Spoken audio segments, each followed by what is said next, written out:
Os gaúchos dizem capa ideal. A capa ideal Renner foi a primeira grande criação do Sr. A.J. Renner. Tudo começou com a capa ideal. A capa ideal ficou no folclore e na história do Rio Grande do Sul. A passo lento do animal, pensava na proteção que devia possuir o viajante nas inclemências do tempo, pois não tinha paciência de esperar que a chuva passasse para prosseguir minhas viagens.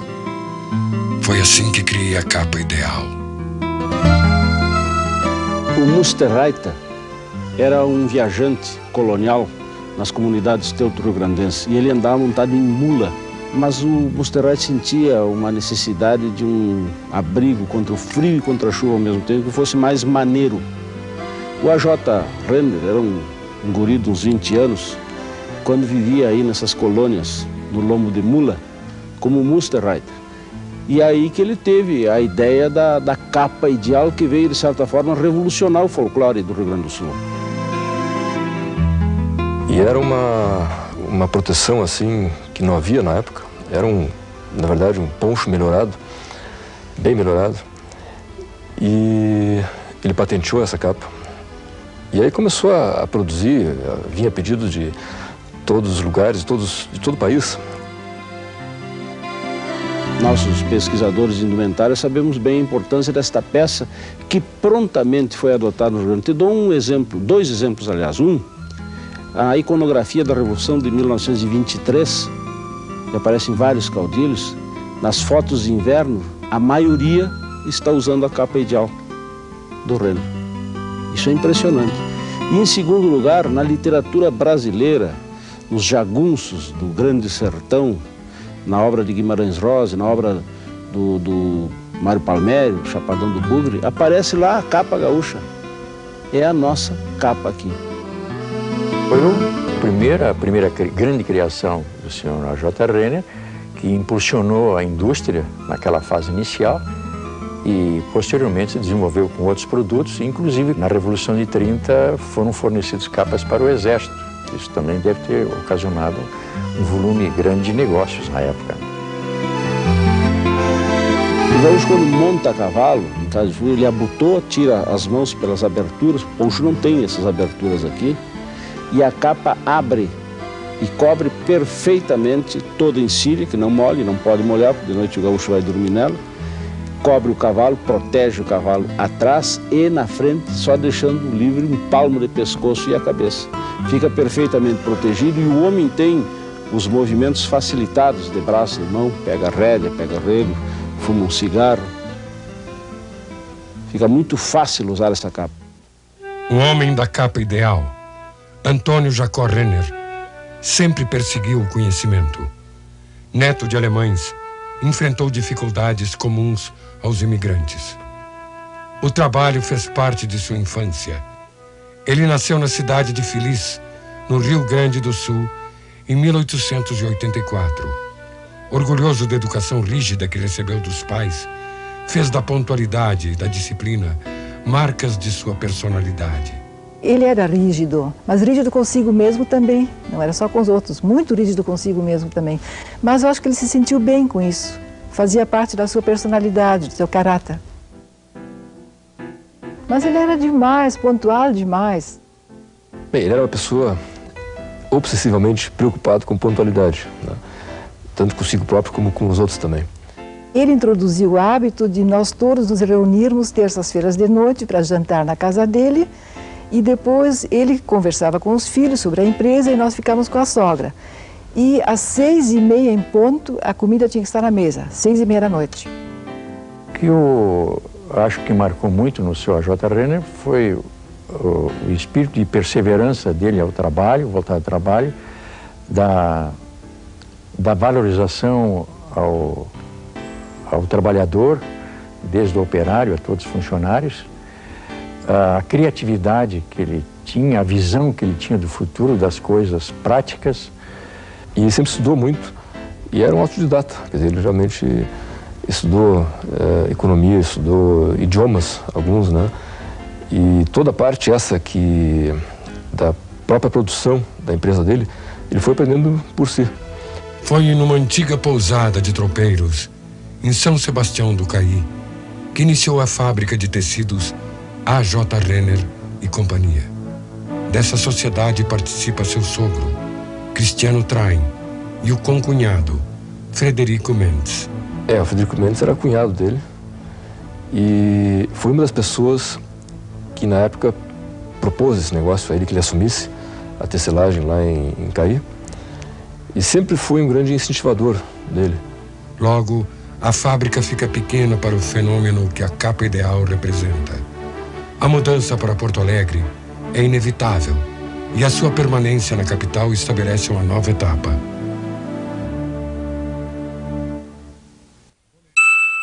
Boletim Renner informa. O abuso dos óculos escuros é um perigo.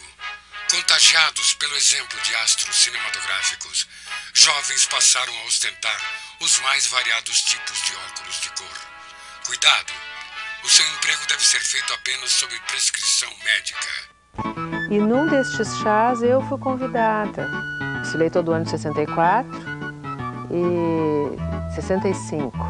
O Renner, ou quando Grêmio e Internacional perderam.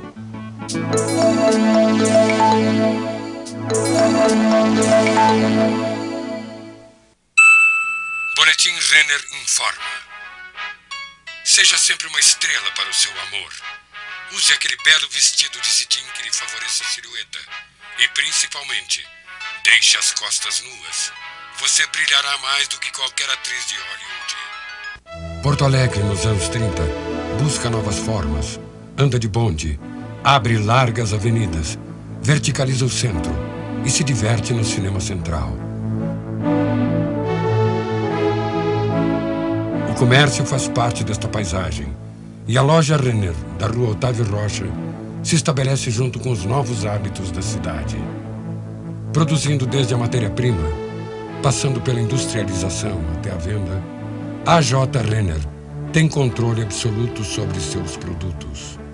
As lojas Renner começaram a comercializar seus produtos na Rua do Rosário, entre a Otávio Rocha e a Vontade da Pátria, passando 10 anos após para um prédio próprio na Rua Doutor Flores, esquina com Otávio Rocha, onde comercializava no início só produtos de fabricação Renner. A primavera chegou vestida de juventude. Vá ver o jeito que ela tem nas lojas Renner. Ele criou a roupa em prova, era uma roupa que vinha semi-pronta da fábrica, então os alfaiates provavam no cliente, ajustavam e em 2 dias ela ficava pronta como uma roupa sob medida. As lojas Renner, creio que também era um conceito assim um pouco inovador. Uma loja de departamentos e tinha em cima aquele restaurante, né, que durante muito tempo as pessoas, as senhoras iam lá tomar chá à tarde, à noite era um restaurante. A Feira da Páscoa das lojas Renner vai pôr mais alegria em sua vida. É um show de feira. Tudo sem entrada, com descontos especiais. Primeiro pagamento só em maio. Venha! As lojas Renner iniciou a realização de desfiles de moda após ter construído no prédio, na parte de cima do prédio, um restaurante com o nome de Terrace Renner. Eram 2 pavimentos. E ali, durante um certo tempo, no restaurante, nós notamos que podíamos inovar, lançando desfiles de moda às quartas-feiras à tarde. E num destes chás eu fui convidada. E a dona Alice, então, me convidou, que eu gostaria de desfilar e tal. E eu fiquei fascinada, né? Porque eu já gostava muito de moda e tal. Futura 70, a dinâmica do amanhã em Lojas Renner.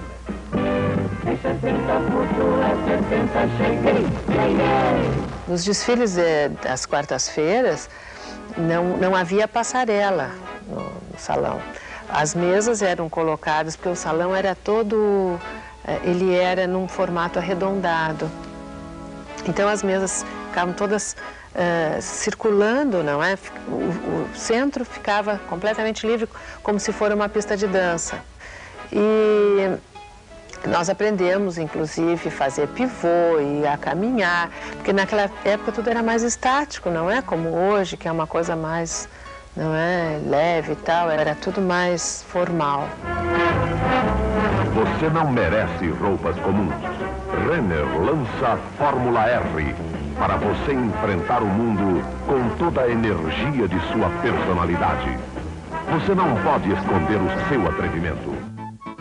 E na época era interessante porque na venda de maiôs de lã havia um comentário na área de vendas de que os maiôs e os calções de lã, mesmo molhado, mantinham calor, não prejudicando a bexiga, não resfriando a bexiga. Era cômico. Que todos os seus sonhos de beleza, de ternura e de sucesso sejam realidade no próximo ano. É o que lhe deseja Lojas Renner. A expansão da marca Renner foi muito rápida. Os revendedores e representantes Renner se espalharam pelo estado e pelo país. Favorecido pelo momento, a Jota se incorporou a outros empreendimentos, como o curtume, a porcelana e as tintas.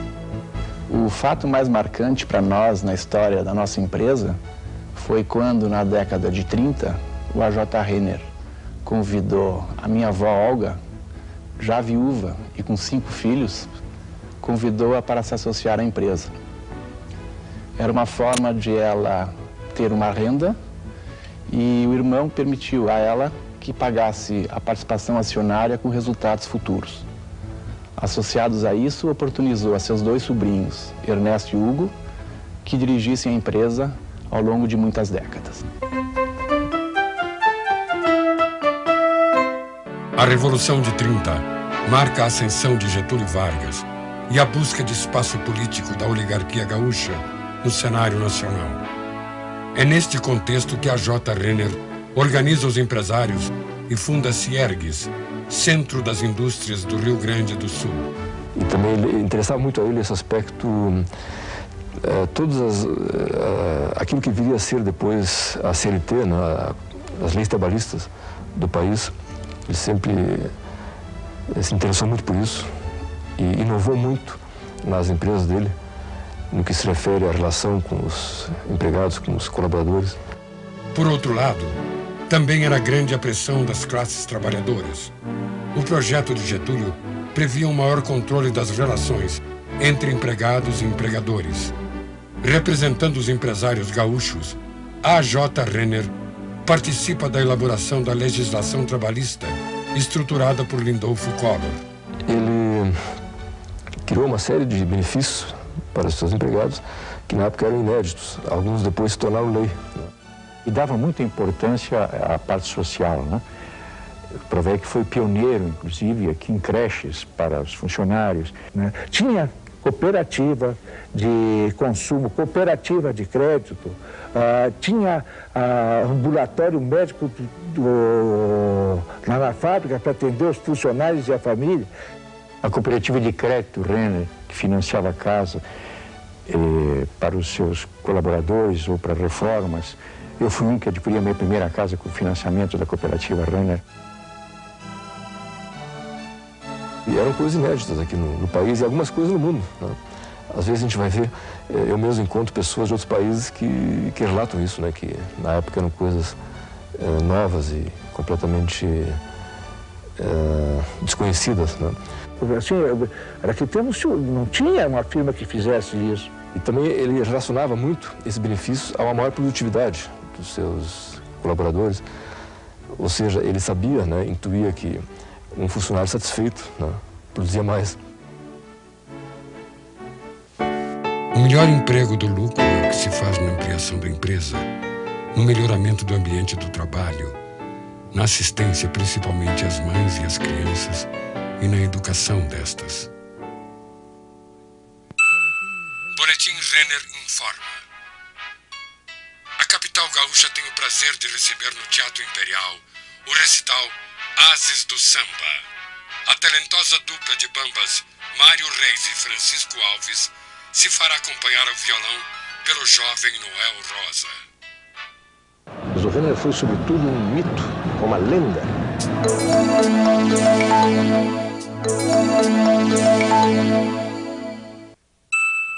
Boletim Renner informa.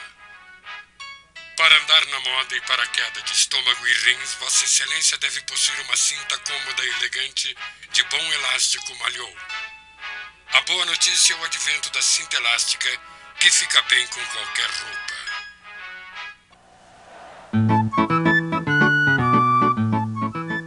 Valdir, Orlando e Paulistinha, Bonzo, Léo e Olavo, Pedrinho, Breno, eu, Enio Andrade e Joeci. O Renner significou mais do que um documento, mais do que uma televisão atenta, por exemplo, que infelizmente ele não teve, mais do que belas fotografias, mais do que grandes livros. O Renner foi, sobretudo, um mito, foi uma lenda.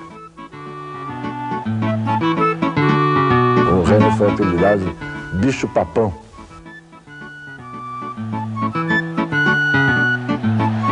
A década de 50 tem muitos episódios significativos. No campo político, por exemplo, o suicídio do Getúlio. Para dar um exemplo, na televisão, o surgimento da televisão em 57. Mas em 54, o Grêmio Esportivo Renner, ligado à AJ Renner, a firma, formou um time, já vinha formando, forte, decidido, bem orientado, que acabou se impondo à Grêmio Internacional e quebrando finalmente, uma hegemonia que parecia indestrutível. E eu tenho uma lembrança, que isso que mais me marcou como atleta do Renner, jogando contra o Juventude, nós estávamos 4 ou 5 pontos na frente do Internacional. E se nós ganhássemos do Juventude, nós seríamos campeão por antecipação. E foi lá no estádio do Renner, nós ganhamos a partida por 9-2. As pessoas todas têm uma referência do Renner, todos lembram o Renner. Breno Mello foi um ator de cinema, veja só, ator de cinema. Enio Andrade foi um fenômeno no Palmeiras, na Academia do Parque. E assim todos, de algum modo. Valdir Moraes foi um goleiro excepcionalíssimo. Tudo era Renner, Renner, Renner. Os nossos mortos, nós os enterramos no coração. Assim somos nós do Renner. Não temos estádio, nem clube, nem nada. Nós nos mantemos unidos, carregando no coração as nossas lembranças, as nossas glórias e os nossos mortos. O dinheiro não se come e não pode ser levado para o outro mundo. Toda poupança deve, portanto, ter destinação social útil através do seu emprego na produção. Eu acho que uma coisa que era assim admirável no meu avô era essa criatividade dele. Ele não conhecia muitos limites, assim, ele sempre achava que podia fazer. Os princípios que ele doutrinava e que, na minha fase de jovem, somou muito e me fez muito bem, né? A sua capa ideal, da qual eu tenho uma aqui que deve ter mais de 80 anos e que eu herdei do meu pai e que guardo até hoje uma grande lembrança da minha juventude. O homem da capa ideal faz parte da paisagem do Rio Grande do Sul no século XX. Casado por mais de 50 anos com Matilde Traem, foi pai de 7 filhos. Todos os seus filhos, homens, né, trabalhavam com ele, cada um na sua especialidade. Né? A grande glória dele, né, ter todos os filhos na empresa. Um era químico, no caso do seu Otto, né? Outro formado em administração, todos eles tinham a sua formação e trabalhavam e passaram pela indústria, né? E como presidente da loja, né? Falecido em 1966, aos 82 anos, o trabalho de A.J. Renner permanece no imaginário dos gaúchos, do campo ou da cidade.